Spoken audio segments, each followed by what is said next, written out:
Hey, ladies and gentlemen, this is Red Blue 115. It has been a while since I have released my latest animation, Nether Slayer, which was back in either May or June, probably June. Okay, uh, today I'll be teaching you guys how to improve on your renders and your specifics and all. And before I go into that, I just want to before I go into that. Uh, The reason I have not been that much active on YouTube or not been uploading lately is because I'm officially in college. So we all know what college is like, and so you're just given so much responsibilities and work, as well as your courses, do stuff on time. I wasn't able to do anything or be productive what I wanted to do. So that's kind of sad for me. But at least you guys are still supportive, and I appreciate that. So why am I mentioning this now? Because I just want to make this like a quick tutorial. Well, it's not really a tutorial. It's just me showing you some of the stuff and all, which isn't really a good video. But I just want to make it quick so that you guys can get a main idea, all that stuff, and how you can improve on your renders on your own. I will probably do a continued video of how to actually improve on your renders. That will be like through a tutorial. If I got time and if college isn't really taking so much time for me, if I do have time, then I'll make that video. But for now, this is just like a self-explanatory video or something. Anyway, off to the topic. So a lot of you have asked me of how I may do well on my renders and how I make them really good. Well, first off, it's practice. You start making renders generally and all that stuff, and then you feel like, oh hey, do I really want to? Do I want to experiment on some stuff or something? Do I want to add something? Do I do what? How do I, you gotta think like, oh, how do I make this better? And so you got to do a bit of research. You can always ask people around how they do well in their renders. Some are willing to like show you how they do it and all. Uh, but for me, I'm just going to show you some of the principles. Unfortunately, I will not show you how to do it, but I'll tell you how I did it, and that how you, as a renderer, can make wonderful renders too.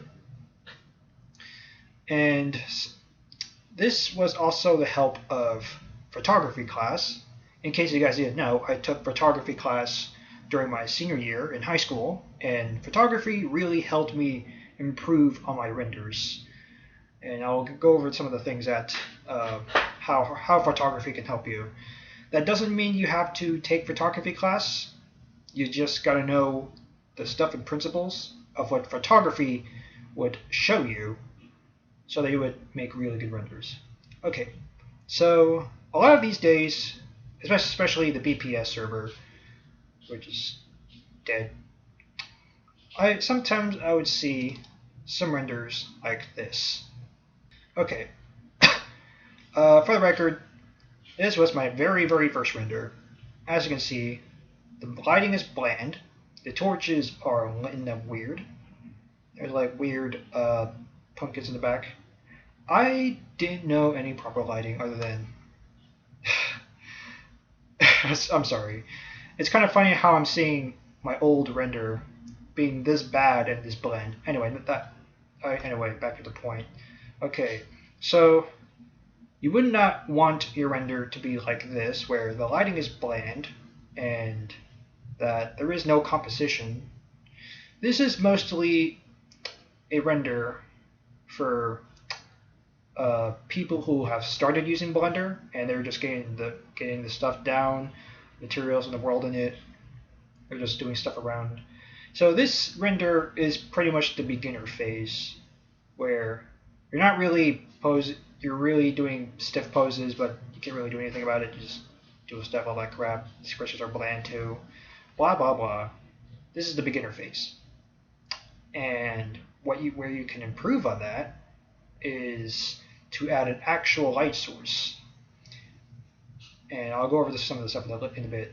So One problem that I see people making these kind of renders is that they only raise up the ambient occlusion, which is located in the world settings of Blender. They raise it up so high that it throws light all over the scene. And in some cases, it wouldn't really look good because the lighting is not really natural. It's just bland, static. It's just not that. You got no impact or no feeling. It's not really a good render.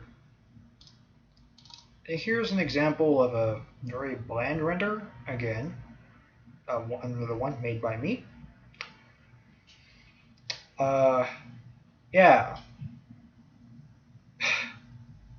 Not a very good render, is it? Although it is cool that you get all these bunch of characters fighting all that. It's really cool and all. And yeah, with all these cool weapons too. But again, there is no composition. There's just, I mean, it's cool that you get characters doing stuff and such. You got the big giant zombie with these two big axes and all that. But yet again, there is not really a good composition. It's just like an overhead shot of all these characters fighting. Once again, very bland lighting. It's not that much good. So that's another way that's another render that you want to try to avoid. Don't rely on the ambient occlusion so much that the lighting will look like this. Very bland. No lighting at all. No composition. The camera angle is also important too, which I'll go over in a bit. So, when you really are starting to improve on your renders, the best quality render, or at least an okay quality render you can get to, is this. Like, oh yeah, you got actual lighting this time, and well, there's the edge of the world over there, which that can be arranged. But yeah, as you can see, you have actual lighting. The sunlight is pointing this way, down there, and you got these characters down here. This is as far as you can get when you're making a really good render. Like if you have at least a sunlight down, and you're just pointing, and you're just moving the camera like in some other way, then yeah, this is the best that you can get. So as long as the render's clean, there's no noise. Because here's another reason that some renders might not look good. Some renders, they can be a bit noisy, like a little bit of fuzziness around, like I don't know, some of the dark places or something. This is the problem with the samples. You gotta like raise the samples to clean up that fuzziness so that you can get a really good render. So this is like a 720p render, so I'd say you can put your samples like at 90 samples or 120 samples, either those two or in between. That's the best you can do. So is the lighting. Although you can obviously critique that the camera angle is not right. Your eye focuses right here in this area, and there's a bit of negative space, and pretty much the whole scene is just taken up like down here, and obviously you can see the edge of the world background. So that's another thing. Yet again, this is the best that you can make it. So as long as you have the sunlight, high samples, and some other details like the lava emission right here. But yeah, this is at least the best you can get. Okay, here is another render. This was actually submitted into the Black Plasma community render challenges. Back in the day, I actually made this render. I was called Angry 115 at the time before I was changed to Red Blue. But yeah, if you look back in the Black Plasma Studios or Black Plasma community roundups, then you may see this render before. This is another slightly good render because you got all these people around. You got them like cooking all this stuff and yada yada yada. And this is good because your eye focuses on the people. And there's only a few negative space, which is good. They're all doing stuff. There is activity around. The space is actually filled. Yet there's not a big effective composition though, which you will learn about. Oh yeah, it's void scenes. Okay, let's go over that real quick. So sometimes you would make a character in like an empty void type of thing with only a single color. This is okay, it's fine, yeah. You got one character in the center, you got the singular sunlight shining down. It's all good, it's all alright, yeah. But what people can tick off about is that it is a void scene. What I mean by that is that you got no floor. Well, it looks like, well, it may be a floor, I don't know, but it's just slapping a character that's 3D into, like, you can say, an emptiness, an empty scene, blank, a blank empty scene with only one color, as shown right here, which is a void scene. You got no floor, you got no way of like telling, oh, if they're in space or in the void. Oh, wait, what? Like, hey, what's up with this? And you don't really want a flat render like this, where it's all empty besides this character. What you can do is add a plane underneath, and that, oh yeah, I'll show it the floor and all. Like, for example, this is back in the time when I used to like and play Mass Effect, and so I decided to like make a recreation of the squad selection screen. As you can see, you got if you actually play Mass Effect, if you just see the squad selection screen, you would know the reference. Oh hey, they're all on this floor here. You see this in the background, and yeah, you got all this stuff going around. The floor even has a reflection, although a bit too much reflection, gloss, but still. So, in Mass Effect, there's actually a floor, and there is no void scene. So as long as there's a floor and any other details, then you're fine. Here's another example. Okay, so original character, right? So you got a spotlight instead of a sun, and it's shining down on this character. You got these cool looking stuff around, yeah. He's on the floor, it doesn't look blank, although it can be improved a bit, but still, this is only a general scene. And this render, it's only focusing on the models, not the scene itself. But again, so as long as you have a floor or something and special lighting, then you'll be fine. There are some instances where you can make some renders like this, where it's silhouettes. And silhouettes basically mean that your characters are entirely black, but there are some lights that show illuminating and all that. So you got some stuff illuminating, there's silhouettes.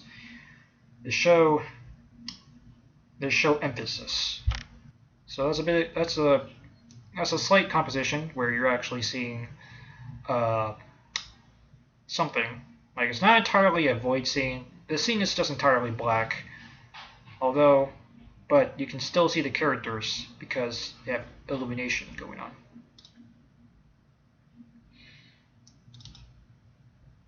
Here's another one.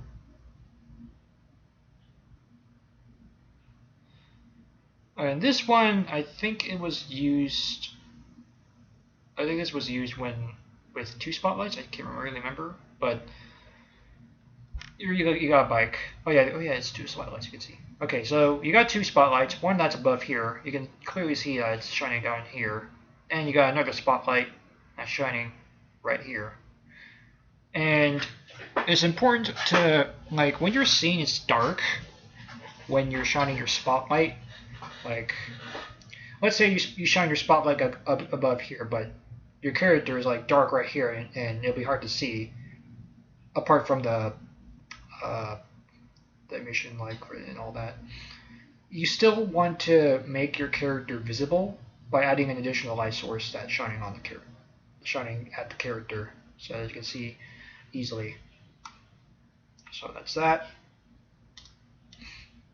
And last but not least, the best character render without a world or anything else, the best one that you can make is this, for example.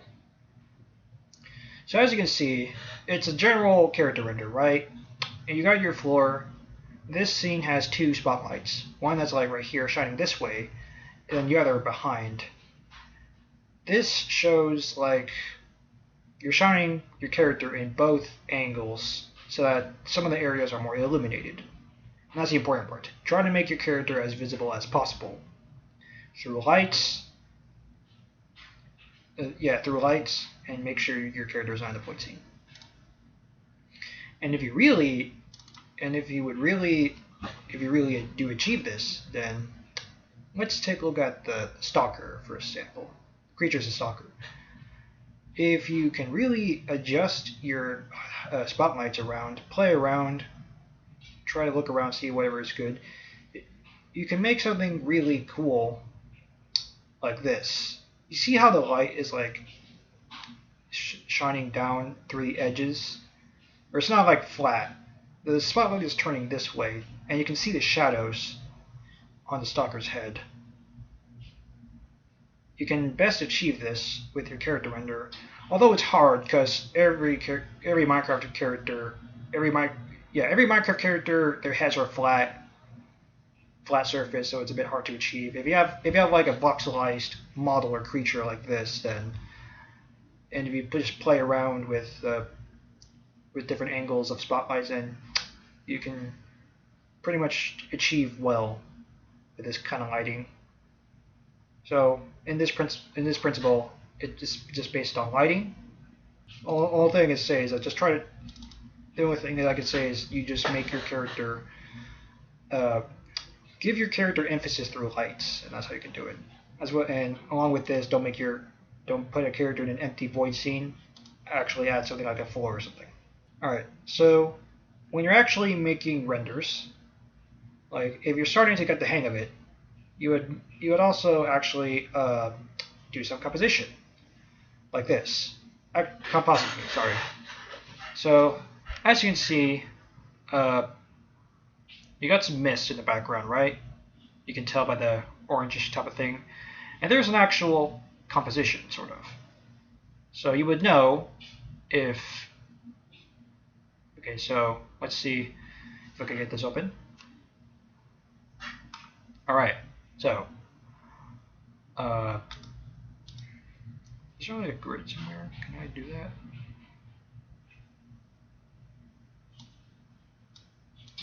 Okay, there's kind of is. All right. Okay.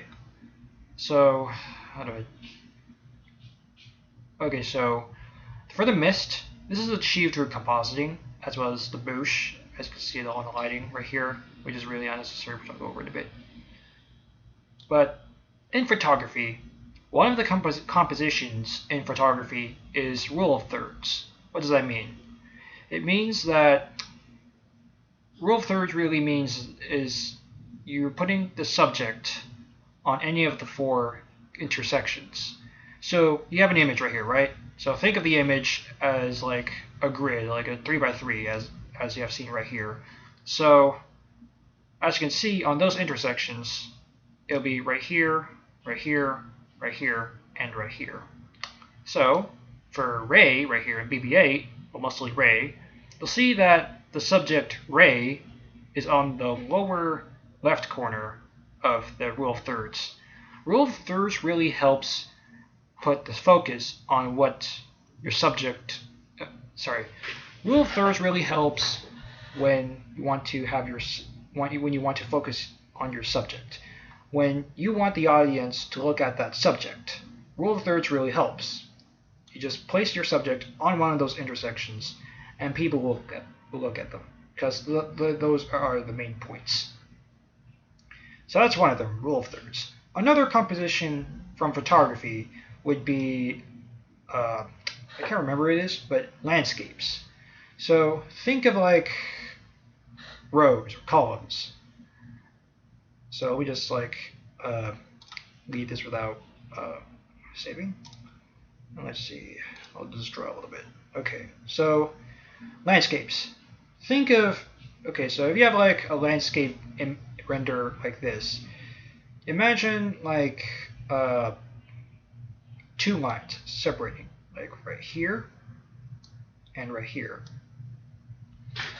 So this composition is called 1/3, 2/3. What does that mean?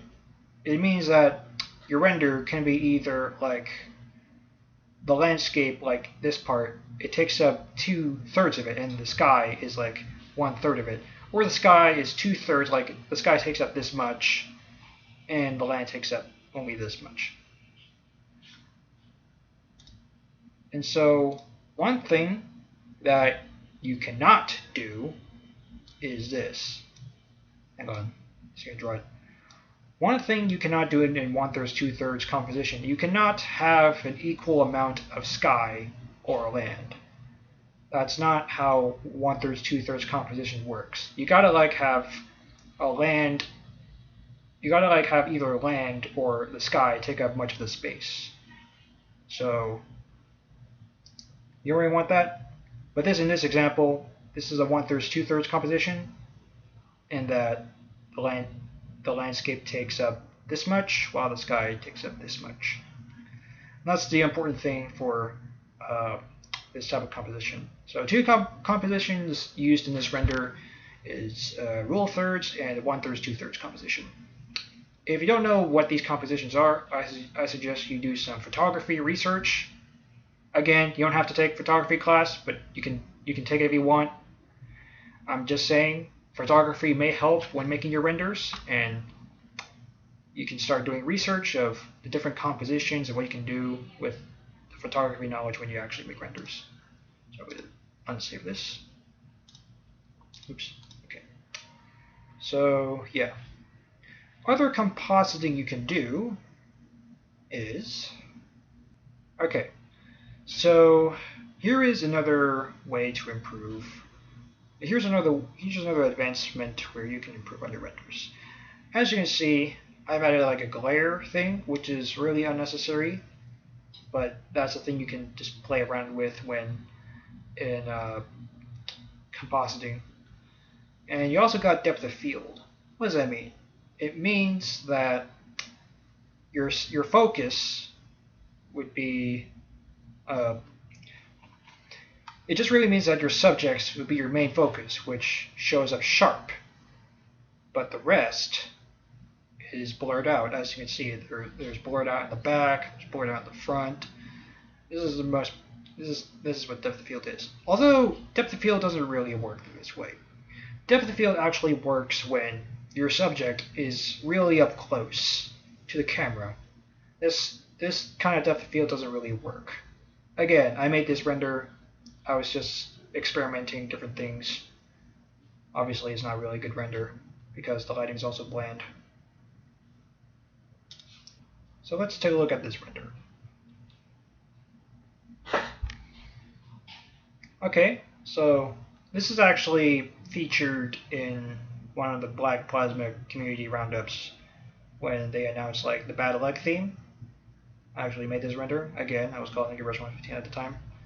So again, you can still make renders to at least this kind of quality if you know the principles and what needs to be worked out. This is the basic and most high quality render you can get when you're just starting out. If you're not let's say you're not a really good you're not a really good professional renderer or artist. You can only make basic stuff.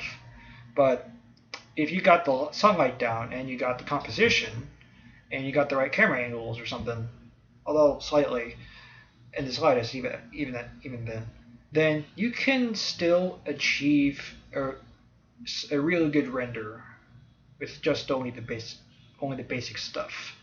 As you can see, the only basic stuff you can have is the sunlight and the composition, and not too much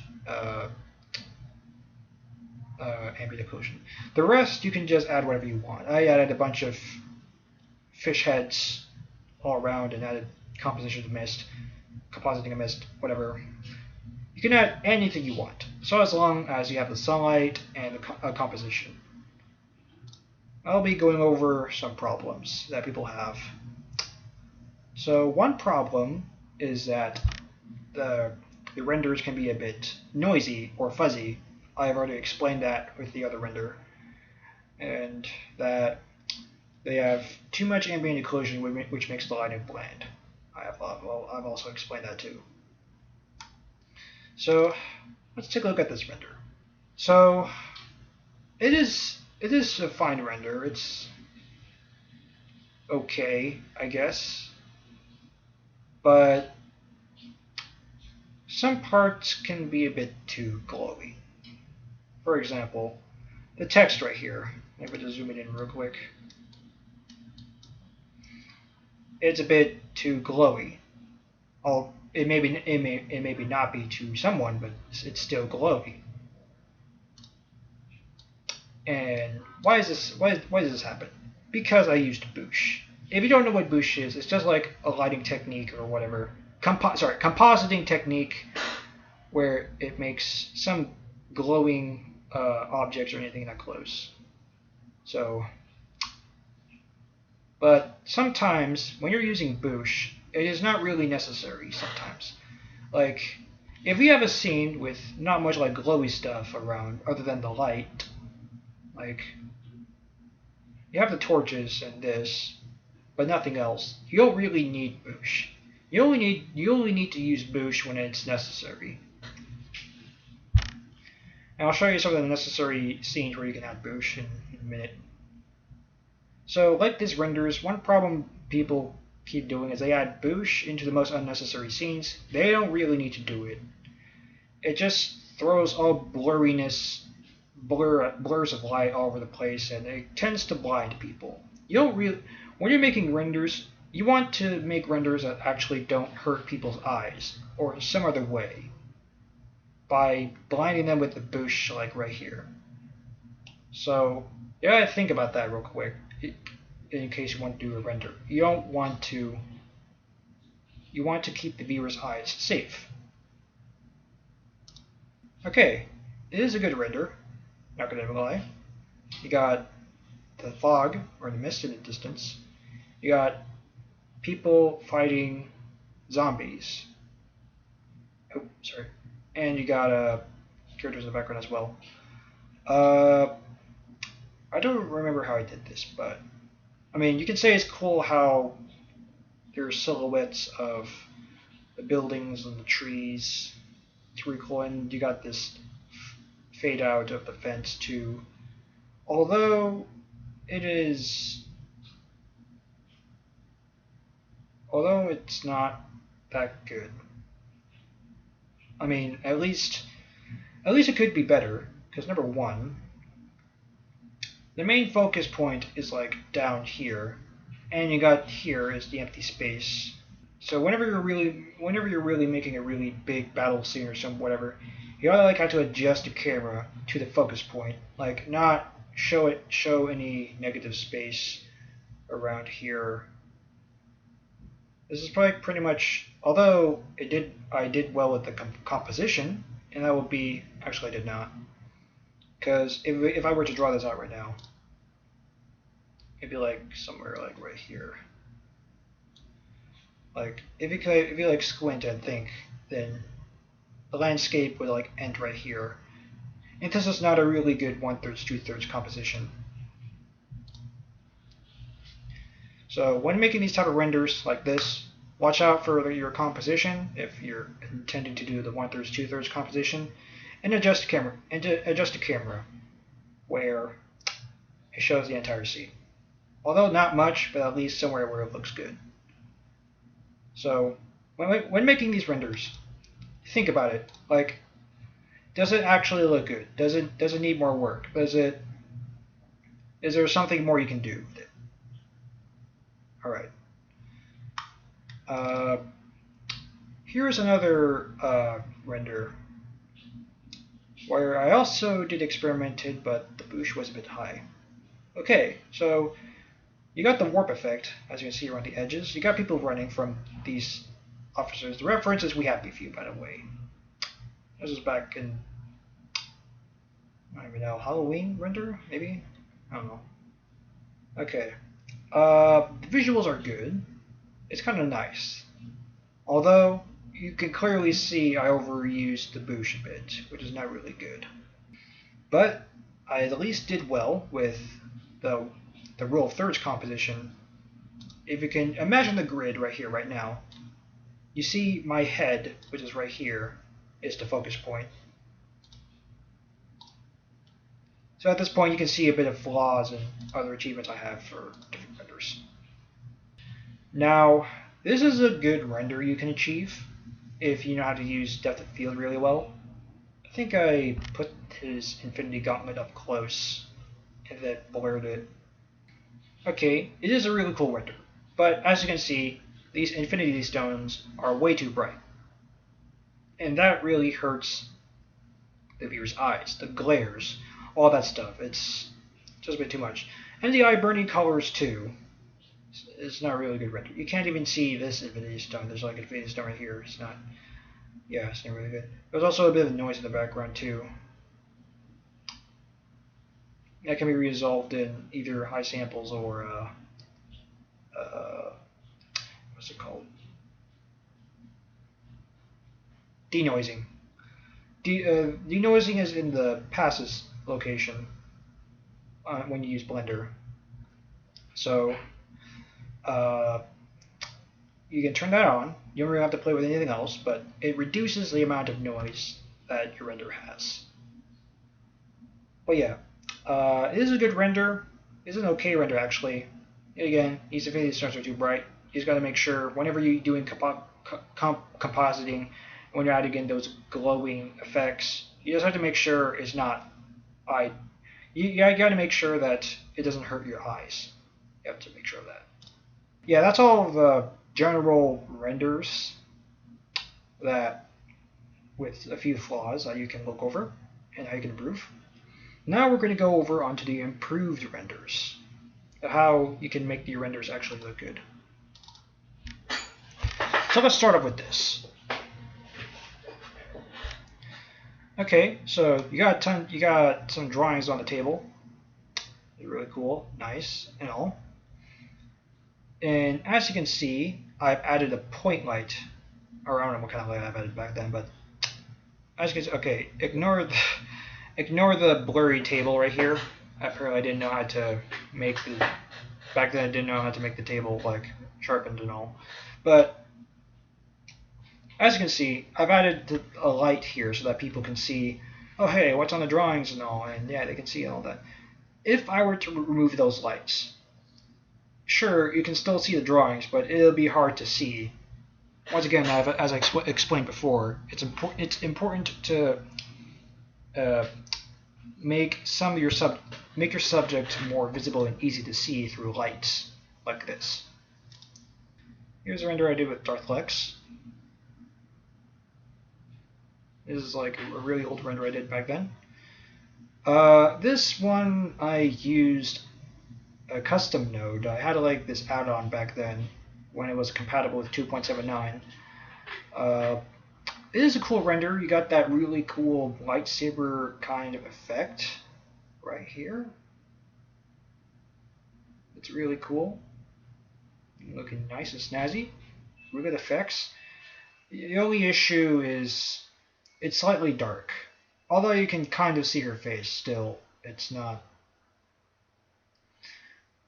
It can be a bit hard to see.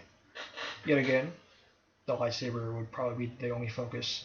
You can say this is a void scene, but for as you soon know, this is actually she's actually standing on a glossy floor. But it is kind of cool in a way because the rest of the black scene, well, Lux herself is in view. And she kind of blends in with the black in a more emphasized way, as you can see. Alright, let's see. So, after you're improving on one of your most basic yet high quality renders, you can make something like this. As you can see, you got these friends at a birthday party playing on the Nintendo Switch. So what I did here is that I put the camera right here, I think I increased the focal length. The focal length is kind of important, especially when you're doing depth of field. When you have adding depth of field to your renders. What focal length does is that it makes objects closer. Like the camera zooms in into your scene, and it makes objects more closer. If you increase it, if you decrease it, then the focal length wouldn't be. The focal length will cause some objects to be like where they are. But focal length is pretty useful when you're like adding depth of field into some renders like this. Like as you can see, I don't think. Okay, so the leaves, the trees on the back, they're a bit closer. I think. I don't know. And I've added some depth of field in this render. As you can see, the table's all blurred, the trees are all blurred, the background's blurred too. The main focus is the friends at the party. That's that. So this is like the most high quality render you can achieve after you've gone through some basics and when you're actually adding some composition and depth of field and playing around with the focal length. Okay. The focal length can be and depth of field can be found in the camera settings. When you click the camera in Blender, then you just go down to depth of field, and there's focal length on top of the camera settings too. You can play around with those and choose to your own liking. Okay, let's look at this render. At this point, I'm just showcasing the renders, and the point of this is to know what kinds of things I used, as well as learning how you can use these on your own. So in this render, I did like a cherry blossom type of forestry. Very cool, really elegant. Although, as you can see, I did not do well on the 1/3, 2/3 composition, even though it wasn't my intention. I can just draw out this line. As you can see, the sky is equal and the land is equal. It's not really good. You need the if you're doing 1/3, 2/3. Again, if you're doing 1/3, 2/3, you gotta have like I gotta draw it. There we go. You kind of want either the sky or the land be taking this much and this much. Other than that, what I did, I added a bit of mist to the forestry, although it'd be a bit unnatural, but still, it's alright. The leaves themselves, they can be a bit eye-burning, such as this, but slightly. Again, it's best to not make anything you render not eye-burning with a color that's really hurts your eyes, like a mild pink or green. So just a reminder, make sure in your renders you make sure you don't hurt the viewer's eyes. Excuse me. Okay, I don't remember how I did this render, but I guess you could say this is one of the good times where you can use Boosh if there's like no other lights around other than the moonlight, but still, if you have something that glows immensely like this, then oh god, I got 3 people pinging. Okay, I have to answer them real quick. Okay, so the main focus is this weird material thing, right? The formation.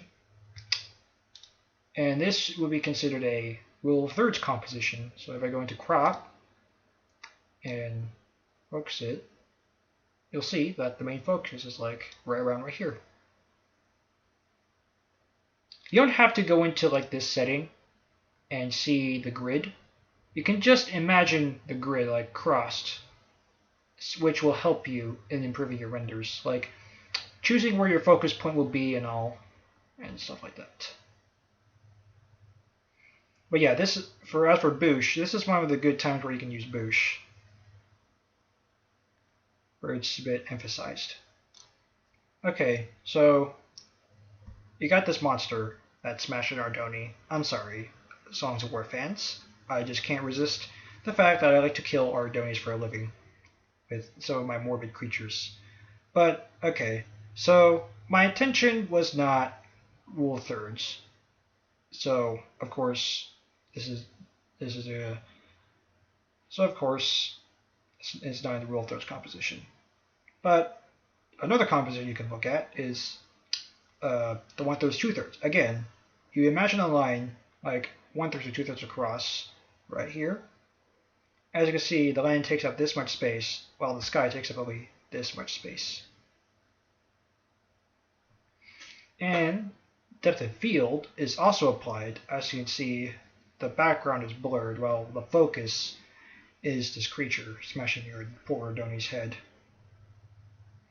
And this, even though the lighting is great, like look at the glowing and all, even though it looks good and all, I did not add Boosh. There are some instances, sometimes your render can actually look good even without Boosh, and you can, and as you can see clearly right here, the glowing of these parts, they still look good without it. As I said before, you only use Boosh when it's necessary. This is the actual thumbnail for the Nether Slayer video. This one is also really good achieved. So what I did here? So clearly I've increased the focal length, which made the background much more closer, such as this and the lava and that. And Doom Guy, he's standing on top of this thing right here.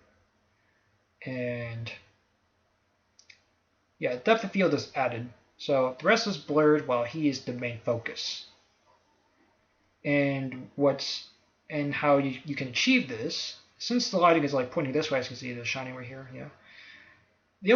To achieve this, if you have lighting here, and then you got another light source right here, this also illuminates the character a bit. You can also put a point light on his visor right here. Once again, you have to make sure your character is visible, such as this. You can make a really cool feeling. You can even change like colors of the lights to give off a different feel. For example, this is like Doom inspired, so I use like an orange light type of spotlight and shine them on Doom Guy, and therefore it shows that feel of lava and fire and all that stuff. And Boosh is also applied because the sword is the main emphasis, and I've added Boosh so it glows really immensely. When you're using Boosh, it is best to control the glow and the power. You don't want it like really too blurred out with this kind of lighting, or blurred out with the glow. It hurts people's eyes. But in this case, this does not, because I've actually controlled it. There are some values you have to like play around with, but when I get to the tutorial part, when you play around stuff with Blender, then I might show you.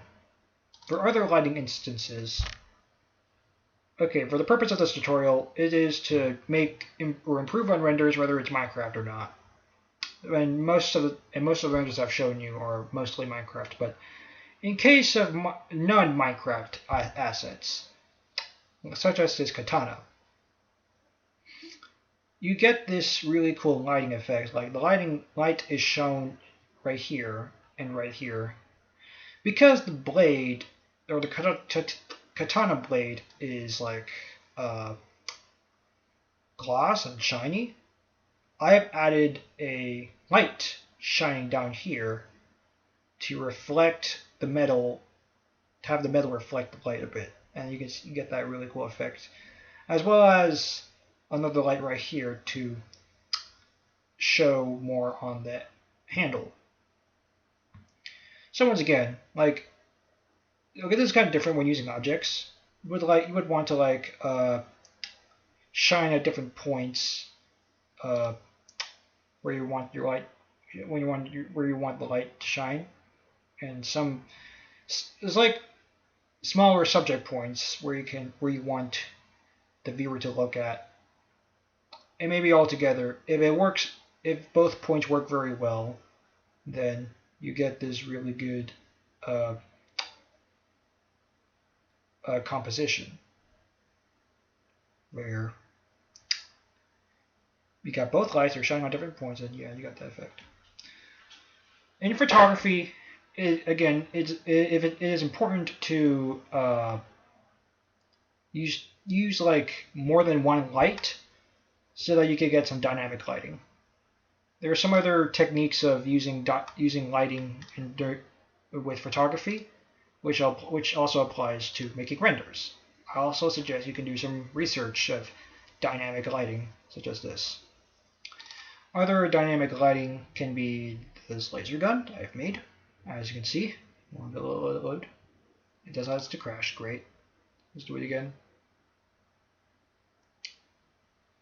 Okay, so other instances for dynamic lighting can be the blue light is right here and the red light is shining down here.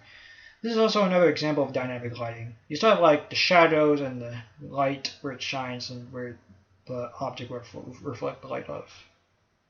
That's another instance for dynamic lighting. You got two lights shining at different areas at the same time. But of course, that's when you're doing other types of renders.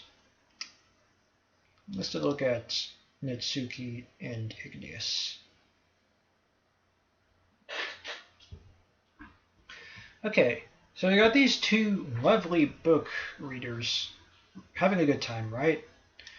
There's a few things that has been achieved in this render, and that is the focal length. It has been increased, so as you can see, the trees and the flowers are all closer. That's because of focal length, and they're all blurred too. Same thing as some of the objects on front. They're also blurred slightly, while Netsuke and Igneous are the main focus. And if we go over the compositions, this would be considered a 1/3, 2/3 composition, although it's a bit off, but still, it's fine. You got the land or ground taking up this much space, and you got the sky taking up this much space. So that's that.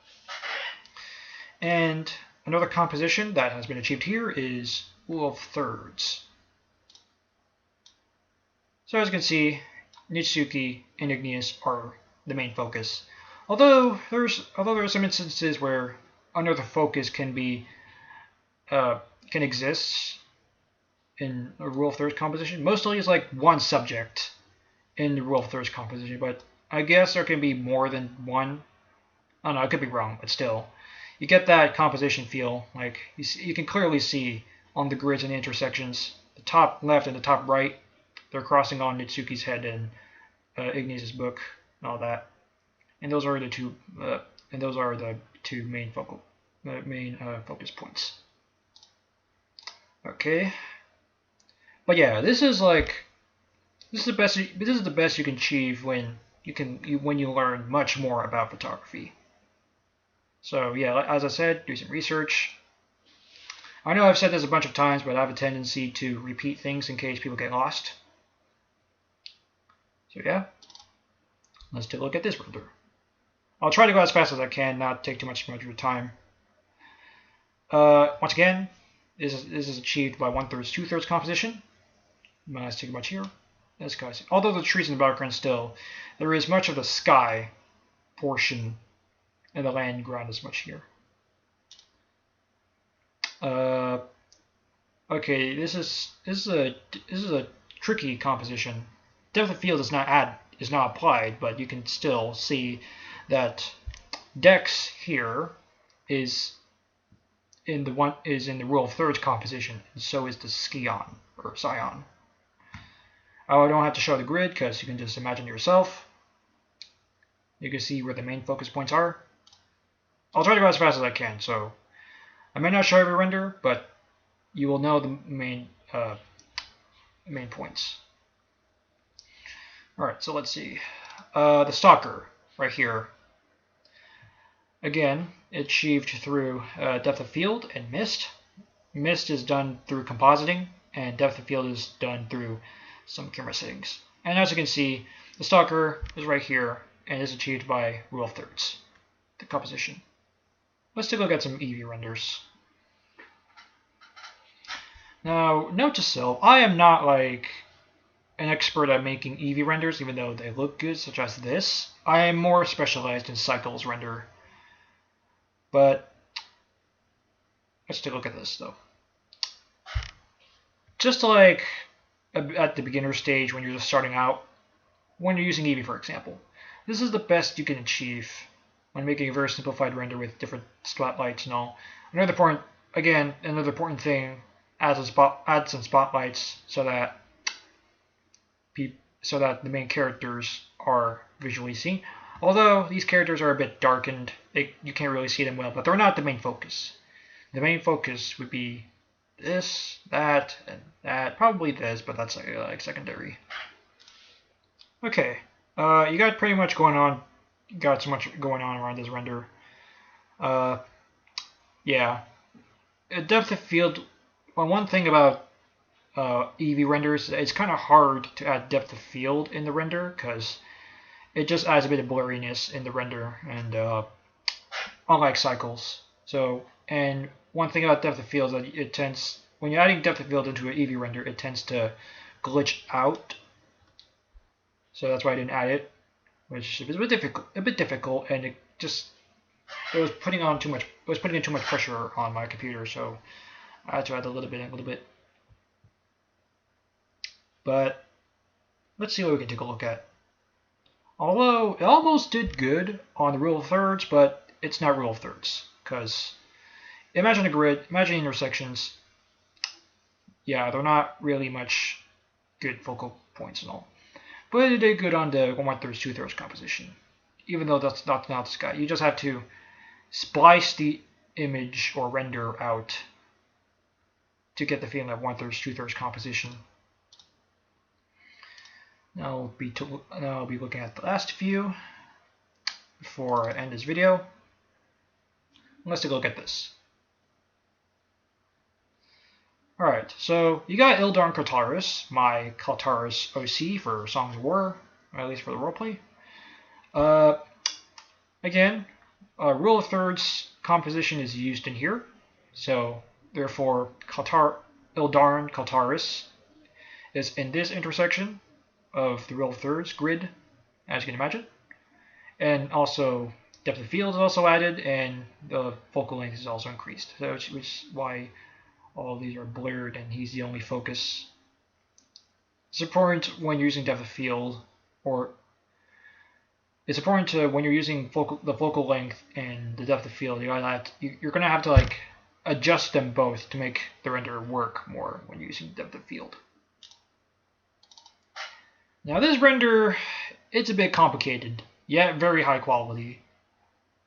I can't really explain much on this, but all I can say is, again, the composition, 1/3, 2/3. But it's hard for me to explain how I really did this.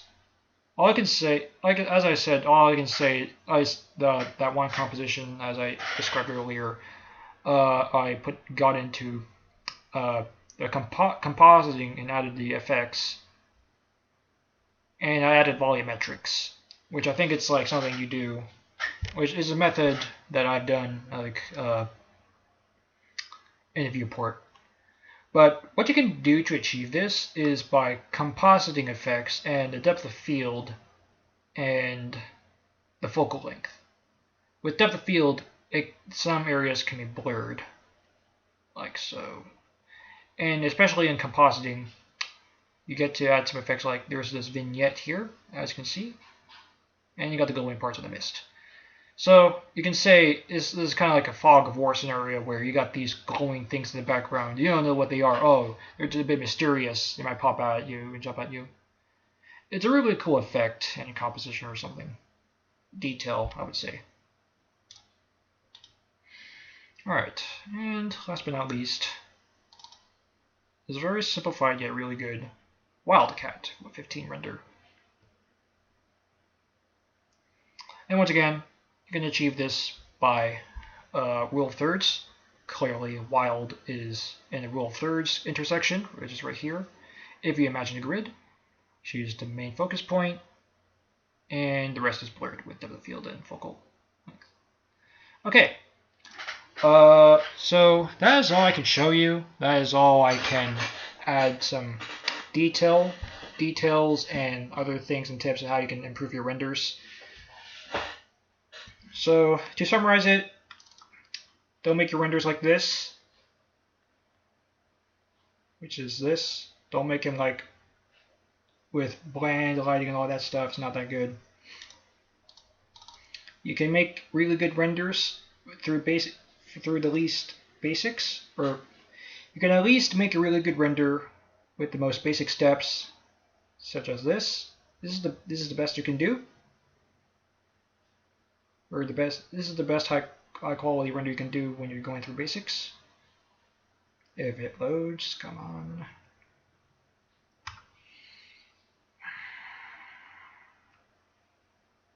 Okay, for some reason it's not loading. But yeah, you get the point. These two are like the best high quality renders you can make when you know the basics and the principles. And then from there you can improve on your renders to make something really good as this render or that render. Okay, so that's that. I promised that I would be going over. I did plan to make this a really quick render or quick video. Oh man, I'm mixing my words now. I did want to make this a really quick video, but apparently it took too long, as you can see on the time down here. But again, if I have time, I will make an actual tutorial video of how to use these principles and use the settings and what you can do to improve your renders. But right for now, I got college. I have to do some work.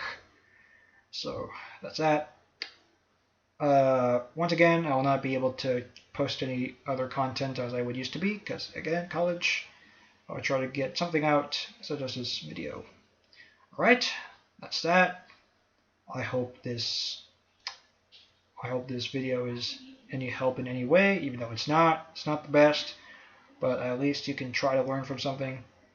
Other tips is that you can research any photography techniques, anything that relates to photography. Try to research it. Try to see different compositions and lighting techniques. That's how I learned it from photography class. So that's another tip for you. Yeah, make sure you adjust the camera. Make sure you know what your focus is on. Make sure you use some of the things that are necessary or not, such as the boosh. That can only be used when necessary. Yeah, there's probably much things you can do with these type of principles. You just gotta know when is a good time, when you think it's good to use these kind of stuff. And yet again, yeah, whenever you're doing these renders and whenever you're trying out techniques, you gotta think about, is this good enough? Can I do something more? Is there something you can work on? You gotta make sure, like, you just look at what knowledge you already know from this video and try to work them out on your own when you make your own renders. And as I said, just try to experiment. Well, not really experiment. Try to think about what works and what is not. For example, some scenes with boosh may work, some scenes don't. Some depth of field works with some scenes and some others don't. You have to make sure which things work and which does not. Okay, that's all that I can show you. Once again, I'll try to get that tutorial video out if I can. Hope if you have any questions, you can join my Discord and ask in the help and support channel, or if you know me real life or online on Discord, you can just try DM me if you have any questions. Or again, help and support, tag me if you're on my server. Alright, so that's that. I'm RedBlue115, and I will see you next time, when college is not overwhelming me.